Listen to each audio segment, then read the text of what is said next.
maybe it's not so obvious, but when you have to take political decisions, usually you don't take decisions about only one topic. And you cannot say, okay, I want to speak, and I want to take a decision about the forest, and forget about water, and forget about economics, and forget about anything else. So when you have to take an important political decision, you have to take so many things into account that you need a way to summarize them. You need to have a clear view of the situation in your country. And maps and GIS usually can bring this kind of summary, because if you see on one map, you see where you have your forest, and you see where are the rivers, you see where is the highest concentration or density of population. It's much easier to understand the situation and to understand what kind of decision you can take. But we will go to this a bit later in more detail. Law, police, how can they use GIS?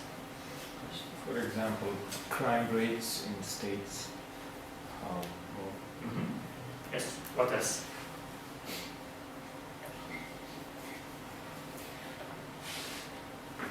So identify the pattern of crimes, that's what you said. One is to identify, to see where, in which part of the city, which part of the country we have what kind of crimes, and then to proactively think how we can respond to them, or how we can prevent them as well. But also very clearly, more efficiently organize the deployment of police forces. Maybe you saw 2 days ago there was this big delegation in Bishkek, and we had policemen all over the city. You had to close all the streets, I don't know how they do here in Kyrgyzstan exactly, but if you have a GIS system, if you have someone in the headquarters of the police who knows where is each car, where each policeman, and where is this delegation now, he can see on his screen how things are moving, and he can also better plan and better say, more efficiently say, okay, now we have to close this one, you have to open this one, and so on. If you don't have this information clearly displayed on the map, I don't know how you can manage such a situation, because otherwise you just don't know what's happening. You can also use it for prevention. If you can identify also on a map where are the schools and where are some hotspots for drugs or for violence, you can also relate and you can also act accordingly. For instance, you protect school children to witness such kind of things. So we see even in this field, GIS and maps can be extremely useful. Geopolitics, I've heard a few things before already. We talk about migrations, we talk about resources, about conflicts, about war zones, all the same. As long as I don't have a map, I don't understand. I mean, I know that people are fleeing from one place to the other one, but I don't know where those places are, I don't know how many people there are. I cannot really estimate that in my mind. But if I have a map showing me what's happening in Syria or in Iraq now, where are the conflicts, where are the people fleeing from, where are they fleeing to, and all this, you can much better apprehend the reality and much better understand. This was, of course, not an exhaustive list, just a few examples that I could come up with. I don't know. Do you have any other suggestions or ideas or questions from your own field? Or maybe something that you are studying and you don't know, can I use GIS here? That's it for now? Okay. So we'll talk about maybe we have three parts now. First, I will stop working and ask you to work. I will give you some little task to do to see how well you remember choose them. Then we will talk about this SDI that I mentioned at the beginning, special data infrastructure. What is it? Why is it important? And then we'll try to see the link also between GIS and sustainable development goals. This link is maybe not obvious at first, but it's actually very, very strong. So we are 1, 2, 3, 4, 5, 6, 7, 8, 9, 10, 11, 14. I want you to split in 4 groups, however you want, with whomever you want. Each group will get one piece of paper. And this piece of paper, you have one sentence, which relates to what we saw last week. And I want you just to discuss and to think if you agree with this sentence, is it true or not? And why? If yes, why? If no, why? So you will brainstorm together, I don't know, 5-10 minutes maximum. And then you will present your conclusions or your ideas to the whole group. And when you present, the other ones can also comment or give their own idea or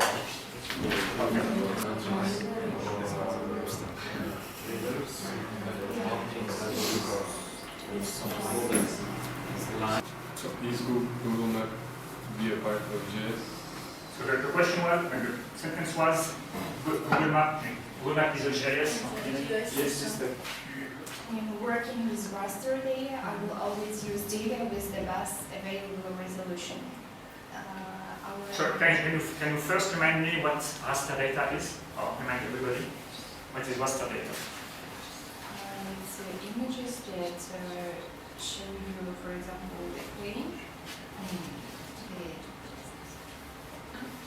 the temperatures, precipitations, but in compare with the vector data, as in log work, use more like the lakes and rivers. Yeah. Okay, so that's perfectly correct. So the raster data, remember, it's this grid. It's like a picture. We have a grid of pixels, and each pixel has one value. As you said, it can be elevation, so we have the elevation of each pixel, or it can be the amount of precipitation or population density, this kind of thing. So this is raster data. Good. Then when I work with raster data, I always want to have the data with the best resolution. Yes or no? Yes. Yes. And then the third point, as you said, so it depends on what we want to study. If I want to study climatic processes about the country or about Central Asia, I don't want to have very high resolution data because everything will be too heavy, will take too much time, and it will not even give me better results because the climatic processes are anywhere at a much smaller scale. So it's always this trade-off between what you want to do, between what is available, between the funds, and between also the technical aspects of your hardware and software. So pretty much everything you said is correct.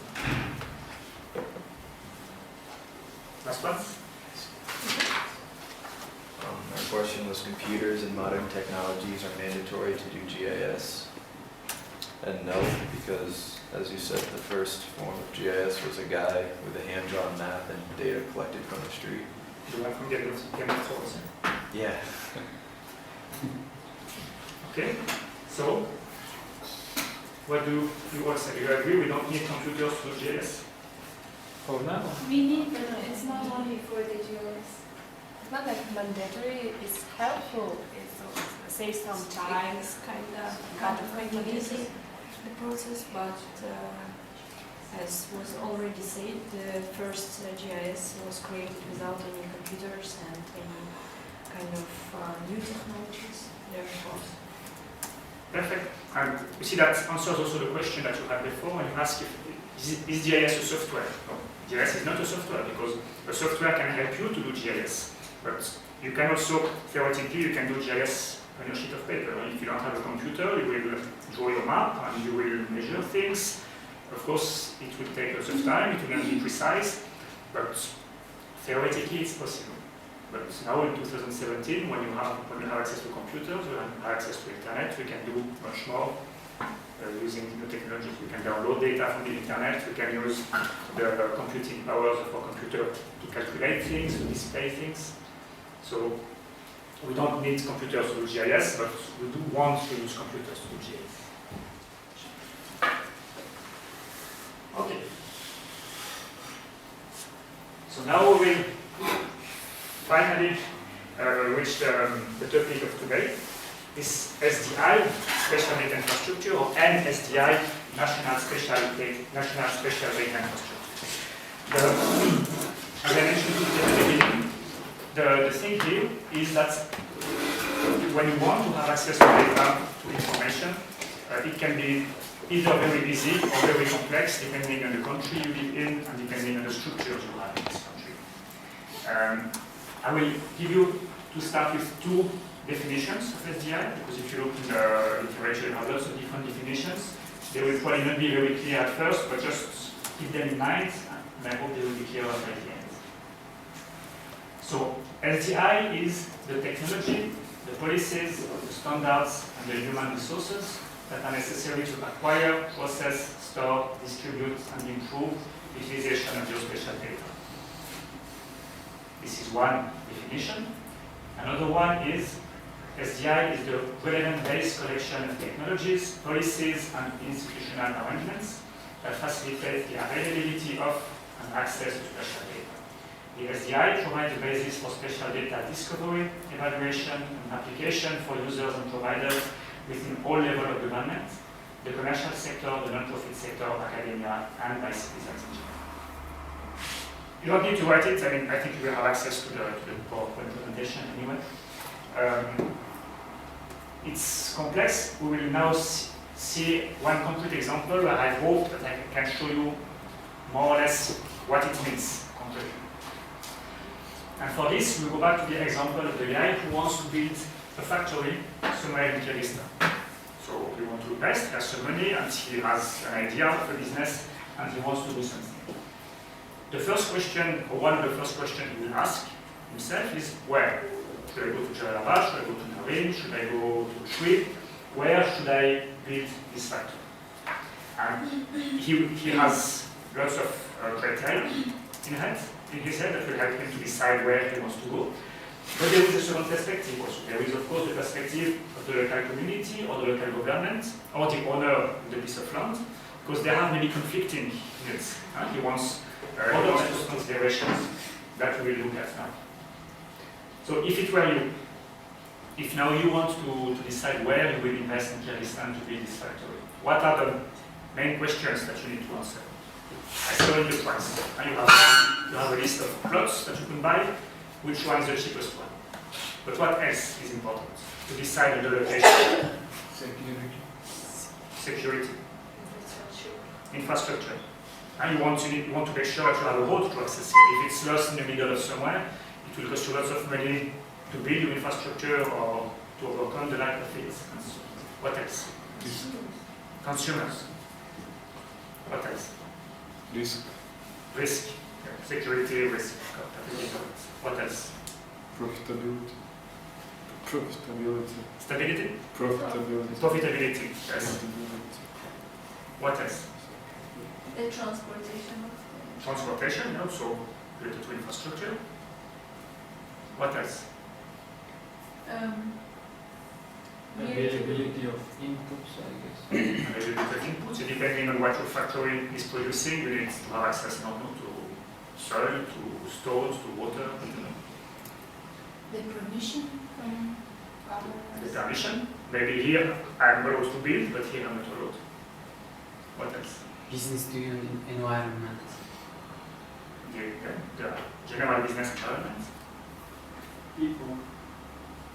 consumers. Labor force. Yes. So all you say is perfectly correct, but you think about today. What's in 50 years? What about climate change? How can this be affected by climate change?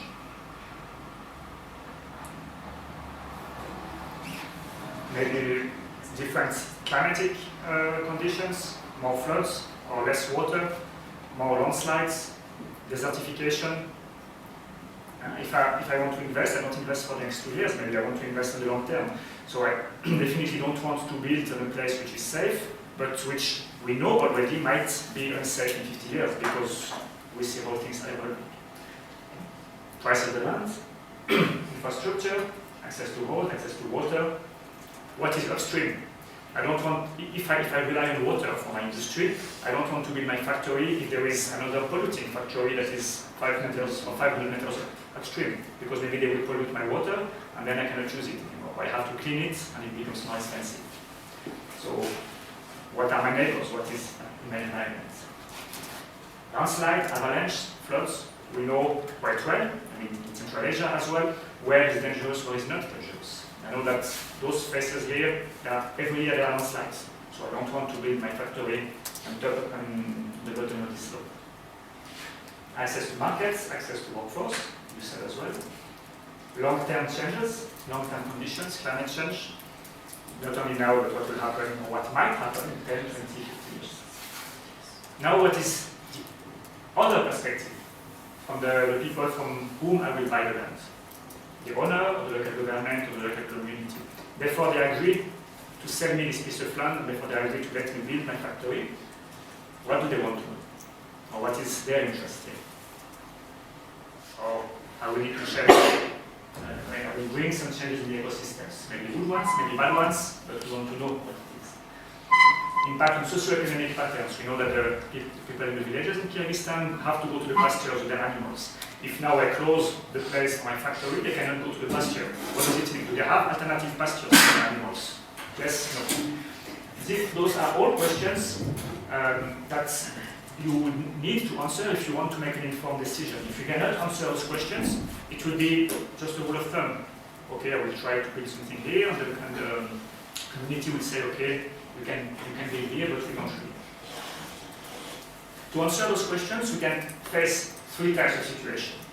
The first situation is where there is anywhere no data, there is no information, we live in a country which is a big hole, there is no statistics, there is no nothing. The second case is where we have data, but it's not really linked together, we have no standards, and so on. And the third case is the sugar case, where all the data is available, where the data exists, is of good quality, the data is linked, and so on. And we will see now what it means to be in each of those cases. In the first case, it's not very interesting. I have no data. It means I have to take a subjective decision, and maybe as an investor, I will need physically to go to all the potential sites and to look with my eyes, and then to decide, okay, this one seems to be better, so I will try to manipulate this one. But I cannot take all those factors into account because I don't know about what will happen in 50 years. I'm not sure if there is a river behind it or what it looks like and so on and so on. So we cannot really, here GIS cannot help us because if we don't have data, information, we cannot do it. If I had a national special data infrastructure in Kyrgyzstan and I wanted to build this piece of land, I could get all the data that I need from different places, from different institutions, and I could come up with such a map where I have already identified 3 sites that are for sale, for instance, in this region. And I can compare them very easily. I see clearly that, okay, this one is much cheaper, but you see there is no access to the road network, we're very far away from the rivers. This one here is very close to the village, but maybe the community wouldn't be very happy because if I produce the water at the entry of the village, they will have only access to dirty water. And I have another one here who seems to be the best one because they have access to the infrastructure, to the road network. I'm close to water, and I am just below a forest which protects me from avalanches and landslides. Okay, so of course this is not a real example, it's completely made up, but this is the idea. If you have GIS capacities and if you have access to official data that you can pull and bring together, then it's very easy to make your decision and to decide where you want to invest money. And you talked about profitability, it will be much more profitable and efficient if you know already what to expect. But remember, we talked also about climate change, so what we can do as well is also look into the future. I can make also a prediction model. If I have some data about climate change, about meteorology, if I have good data about the soil quality and these kind of things, I could also try to make a model and identify that this spot, which seemed to be the best one, probably will no longer have access to water in 50 years. Because there is a glacier up there that is almost empty, and probably in 50 years there won't be any glacier anymore. Again, it's a fictive example, but if you had access to such data, you could quickly identify, okay, this one might not be the best choice in the long term. Do you understand or do you see the logic of what I'm trying to show you?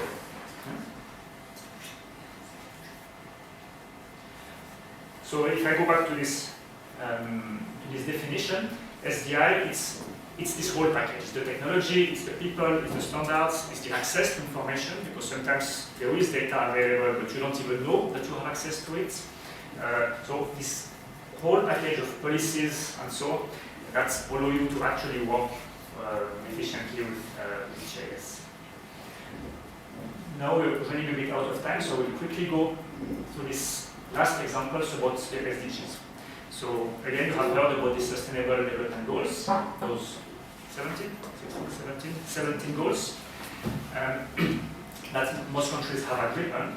But if you want to reach those goals, you want to reach the goal 1 of no poverty, or you want to achieve the 6 of clean water and sanitation, you need data, because you need to measure where you are now. What is the level of poverty now in Kyrgyzstan, and what do I want to achieve in 1 year, in 2 years, in 10 years? So you need continuously to collect data, to analyze data, to measure data. And I just took out a few of those SDG indicators. So we have a list of 160 or 70 indicators for the SDG, which have been also agreed upon internationally, that allow you to measure or to see where you are standing with respect to each SDG. And I took those 4 examples to see what GIS can do. And let's try to think about it together quickly.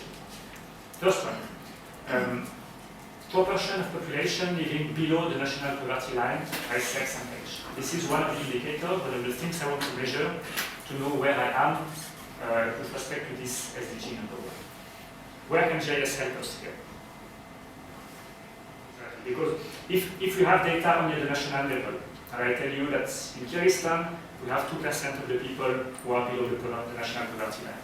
Okay, I know it's 2%, but what can I do? Where should I go? What should I do to improve the situation? If I create such a map, I see directly, okay, here are the places where I have the biggest issue. Here we have more poverty. Here we have less. So I know where to concentrate my efforts. Please don't look at the data. All the maps will show now are completely fake data. It's just for the example. Next one, proportion of population using safely managed drinking water services. Where can GIS help you? First, the same. I can make a map to show in which part of the countries I have people who have better access or lesser access to drinking water. But what else? You can go, I said already on Tuesday, GIS is not only about making a map and showing something, but it's also about creating information, analyzing data to create information. Look, if I have maps like this, I have the location of houses in the village, and I have the location of the water points. I can very easily identify how many houses are within, I don't know, 1 kilometer, or are within a reasonable distance of this water point. So here I'm not using GIS to display my results, I'm using GIS to actually answer this question, to actually answer how many people actually have access to water in this village. Next one, proportion of the rural population who live within 2 kilometers of an all-season road. Exactly the same.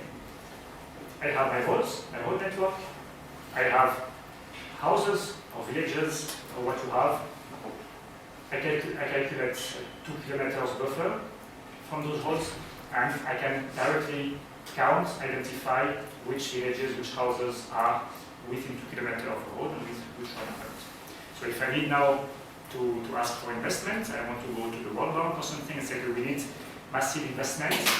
We need it here. Here we need to build the road because those people don't have access to it. You can show it, you can prove it, and you can motivate and explain why you need investment here in this field and exactly in this place.